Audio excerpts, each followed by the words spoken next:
आज हम स्टार्ट करते हैं जीके का प्रैक्टिस सेट 1, जिसका पहला क्वेश्चन है निम्नलिखित में से कौन सा एक हड़प्पा शहर नहीं था। तो बताना है कि कौन सा एक हड़प्पा शहर नहीं था।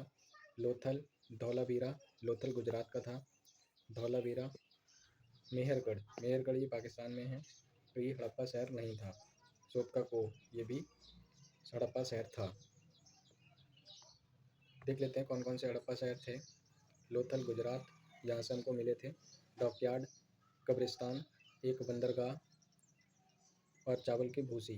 धौलावीरा जो गुजरात में है। बांध, तटबंध, विशाल जलाशय, स्टेडियम। सोटका को पाकिस्तान में है। बस्तियों के अवशेष यहाँ से हमको प्राप्त हुए थे। नेक्स्ट क्वेश्चन है सूची 1 का सूची 2 से मिलान करना है। हड़प्पा, हड़प्पा जो थी वो किस नदी के किनारे स्थित थी? रावी नदी के किनारे। पहले का दूसरा। मोहनजोदड़ो सिंधु नदी के तट पर स्थित थी। तो ए का दूसरा, बी का 4। ए का दूसरा, बी का 4। तो दो जगह हैं, तो हमारा पहला और चौथा हो सकता है।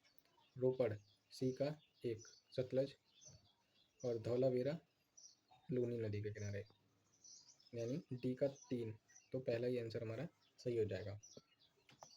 देख लेते हैं। हड़प्पा रावी नदी के तट पर स्थित था। मोहनजोदड़ो सिंधु नदी के। रोपड़ सतलुज नदी। धौलावीरा लूनी नदी। लोथल भोगवा और साबरमती नदी। कालीबंगा घग्गर नदी। कालीबंगा हरियाणा, हरियाणा में घग्गर नदी है। सुत कांगेडोर दाश्क नदी। चनहुदड़ो सिंधु नदी के तट पर स्थित है। नेक्स्ट है निम्नलिखित में से किस सिंधु घाटी सभ्यता में बृहत स्नानागार की खोज की गई थी?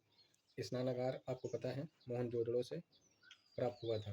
अभी आपको बताना है कमेंट में कि मोहनजोदड़ो की खोज किसने करी थी। नेक्स्ट है खेतों की जुताई के अवशेष हमको कहाँ से मिले थे? तो खेतों की जुताई और चूड़ी ये कालीबंगन से प्राप्त हुई थी। पहले का हो जाएगा हमारा सी।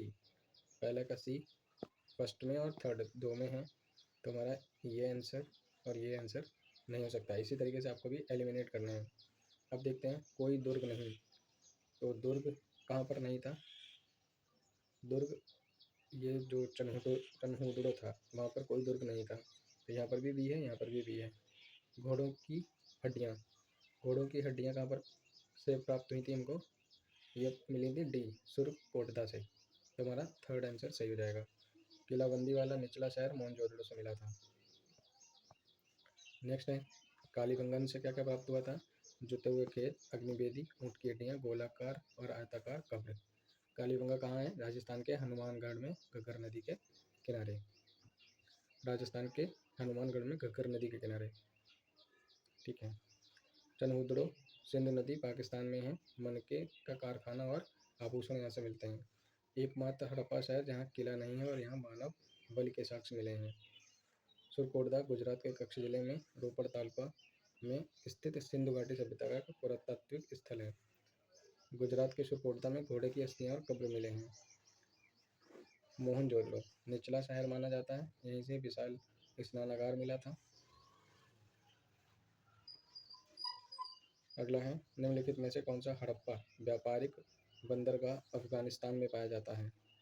अफगानिस्तान में व्यापारिक बंदरगाह तो सार्टुगाई। सार्टुगाई वर्तमान अफगानिस्तान में स्थित एक प्राचीन हड़प्पा व्यापारिक बंदरगाह है। 2000 ईसा पूर्व सिंधु घाटी सभ्यता के लिए एक महत्वपूर्ण व्यावसायिक केंद्र के रूप में कार्य करता है। सार्टुगाई रणनीतिक रूप से लैपिस लाजुली खानों के पास स्थित है। निम्नलिखित में से कौन सा हड़प्पा स्थल हरियाणा में स्थित है? हरियाणा में कालीबंगा, कालीबंगा है वो हरियाणा में स्थित है। धौलावीरा गुजरात में है। लोथल भी गुजरात में है। लोथल एक बंदरगाह भी था। राखीगढ़ी राजस्थान में है, हनुमानगढ़ में। तो कालीबंगा हमारा हो जाएगा, सॉरी कालीबंगा राजस्थान में है। कालीबंगा है वो राजस्थान में है। करेक्ट कर लेते हैं, शायद मैंने पीछे भी यही बताया वीडियो में, तो उसको भी करेक्ट करना है। कालीबंगा अपना कहाँ है? राजस्थान में। और राखीगढ़ी जो है वो हरियाणा में है। राखीगढ़ी हरियाणा में है। ये रहेगा अपना हरियाणा। नेक्स्ट क्वेश्चन देखते हैं। ये दिए गए हैं, हड़प्पा जो है वो पंजाब में पड़ता है, पाकिस्तान में बेसिकली आता है, रावी नदी के तट पर। मोहनजोदड़ो लरकाना सिंध प्रांत पाकिस्तान, सिंधु नदी चनहुदड़ो पाकिस्तान, सिंधु नदी के तट पर। लोथल भोगवा नदी अहमदाबाद गुजरात, कालीगंगा घग्गर हनुमानगढ़ राजस्थान। बनवाली ये घग्गर फतेहाबाद हरियाणा। धौलावीरा ये लूनी नदी के तट पर स्थित है।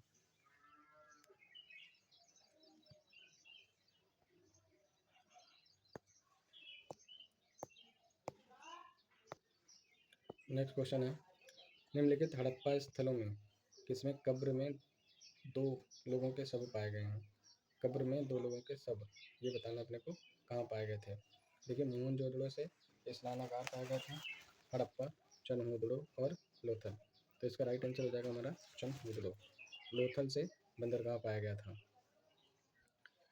लोथल से हड़प्पा स्थलों पर युगल दफनाने के अवशेष मिले। लोथल गुजरात के भाल क्षेत्र में स्थित प्राचीन चनहुदड़ो। तो इसका राइट आंसर हो जाएगा, करेक्ट कर लेते हैं, ये लोथल ही है। लोथल में ही कब्र में 2 लोगों के शव बताना है अपने को। कब्र के साथ दफनाया जाता था चनहुदड़ो में, कब्र में 2 लोगों के शव मिले वो लोथल से ही मिले हैं, साथ में बंदरगाह भी वहीं से मिला है। अगला है, दफनाना या दफनाना किस मृत व्यक्ति का जानवर को किसी कभी कभी वस्तुओं के साथ या जमीन में गाड़ने का अनुष्ठानिक कार्य होता था। ये गुजरात के लोथल में ही होता था। मतलब एक व्यक्ति मर गया है, उसकी जो पसंदीदा वस्तु होती थी उसको भी वो उसके साथ ही दफना देते थे कब्र में। अगला है, सिंधु सभ्यता के लोग किस जानवर के बारे में नहीं जानते थे? तो शेर के बारे में नहीं जानते थे, हाथी, बाघ, हिरन, ये तीनों के बारे में जानते थे। फिलीपींस और वियतनाम के बीच निम्नलिखित में से कौन सा सागर स्थित है? अब फिलीपींस और वियतनाम के बीच दक्षिण चीन सागर स्थित है। नेक्स्ट क्वेश्चन है, यहाँ से की पॉइंट देख लेते हैं। दक्षिण चीन सागर फिलीपींस और वियतनाम के बीच स्थित है। दुनिया का लगभग 1/3 शिपिंग इनकी गलियों से होकर गुजरता है और पानी में कई महत्वपूर्ण मत्स्य पालन है। अगला है, 90 पूर्वी कटक निम्नलिखित में से कौन से महासागर में स्थित है? तो 90 पूर्वी कटक ये हो जाएगा हमारा हिंद महासागर। 90 पूर्वी कटक ये हिंद महासागर में स्थित होगा। नेक्स्ट है, दक्षिण में पटना को बिहार के उत्तर में हाजीपुर से जोड़ने वाली गंगा पर बने पुल का क्या नाम है? हाजीपुर से जोड़ने वाली गंगा के तट पर बताना है। तो ये है महात्मा गांधी सेतु। महात्मा गांधी सेतु, इसको इंदिरा गांधी जी ने बनवाया था, मतलब उसका उद्घाटन किया था। महात्मा गांधी सेतु पटना को हाजीपुर से जोड़ता है। पुल की लंबाई कितनी है? 5750 मीटर है। प्रधानमंत्री श्रीमती इंदिरा गांधी जी ने इसका उद्घाटन किया था 1982 में। यह पुल NH-19 का हिस्सा है। बिहार में एक प्रमुख शहर का मील का पत्थर है। अगला है, नील नदी अपना जल निम्न में से किस सागर में गिराती है? तो नील नदी अपना जल जो गिराती है वो भूमध्य सागर में गिराती है। भूमध्य सागर की पॉइंट देख लेते हैं। नील नदी भूमध्य सागर में अपना जल गिराती है। नील नदी दुनिया की सबसे लंबी नदी है। यह 11 देशों से होकर बहती है। Tanzania, Uganda, Rwanda, Burundi, Congo लोकतांत्रिक गणराज्य, केन्या, इथियोपिया, इरिट्रिया, दक्षिण सूडान, सूडान और मिस्र। नील नदी की 2 प्रमुख सहायक नदियां भी हैं, जिसमें हैं सफ़ेद नील और नीली नील। लाल सागर के बारे में देख लेते हैं। जो लाल सागर है, ये लाल सागर और भूमध्य सागर के बीच में है स्वेज नहर, जो जोड़ती है, वो स्वेज नहर इनको जोड़ने का काम करती है। फिर है काला सागर। डेन्यूब नदी काला सागर में अपना जल गिराती है। ब्यूफोर्ट सागर, मैकेंजी नदी ब्यूफोर्ट सागर में अपना जल गिराती है। नेक्स्ट है रहस्यमयी बरमूडा त्रिभुज निम्नलिखित में से किस महासागर में स्थित है। बरमूडा ट्रायंगल बताना है, तो ये हमारा स्थित हो जाएगा प्रशांत महासागर में। निम्नलिखित में से कौन सी एशिया की सबसे लंबी नदी है। एशिया की सबसे लंबी नदी पूछा गया है, तो ये हो जाएगी हमारी नील नदी। और सबसे एरिया वाइज सबसे बड़ी नदी तो वो अमेजन हो जाएगी।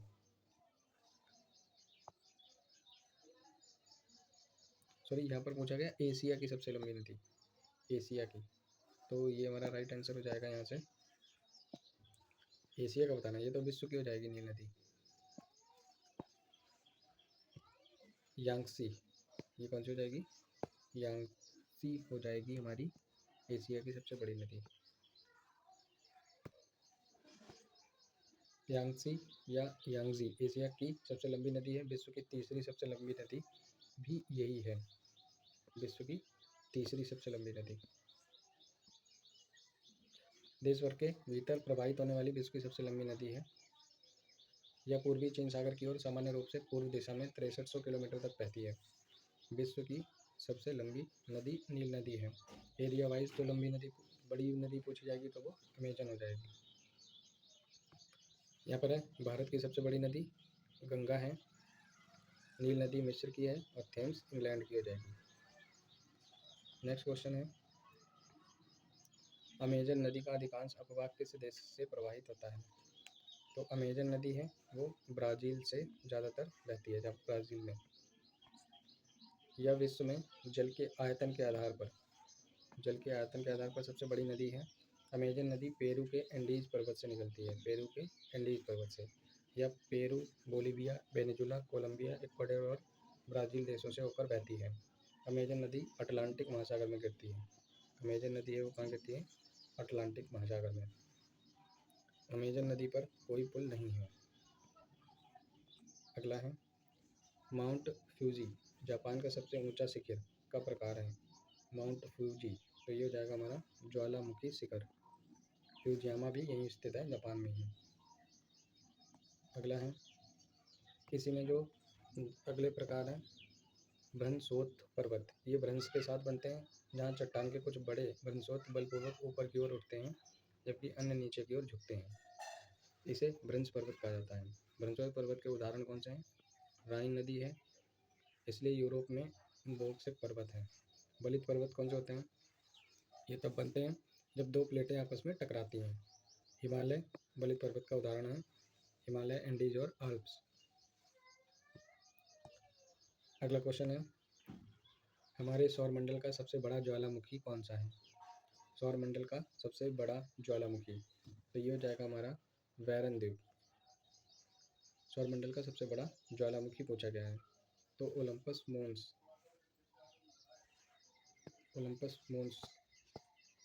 हो जाएगा। ओलंपस मोन्स यहाँ पर टिक कर देते हैं। फिर यहाँ पर अन्य जो इसके ऑप्शन थे वो देख लेते हैं। वैरन द्वीप अंडमान और निकोबार द्वीप समूह में स्थित है। अंडमान और निकोबार द्वीप समूह में वैरन द्वीप स्थित है। यह एक सक्रिय ज्वालामुखी है, एकमात्र भारत का। माउंट फ्यूजी जापान का सबसे ऊंचा पर्वत है। माउंट एटना ये इटली के सिसिली द्वीप पर स्थित है, सक्रिय ज्वालामुखी भी है ये माउंट एटना। यह यूरोप का सबसे ऊंचा ज्वालामुखी भी है। नेक्स्ट है केप ऑफ गुड होप कहाँ स्थित है। केप ऑफ गुड होप ये स्थित है दक्षिण अफ्रीका में। केप ऑफ गुड होप, दक्षिण अफ्रीका। नेक्स्ट है दक्षिण अफ्रीका में केप प्रायद्वीप के अटलांटिक तट पर यह स्थित है। Cape of Good Hope Table Mountain National Park का हिस्सा है। कौन सा national park, Table Mountain National Park. इसे पहले 1652 में डचों द्वारा स्थापित केप कॉलोनी के नाम से जाना जाता था। इसी तरीके से अपना ये जीके का जो प्रैक्टिस सेट है वो कंप्लीट होता है।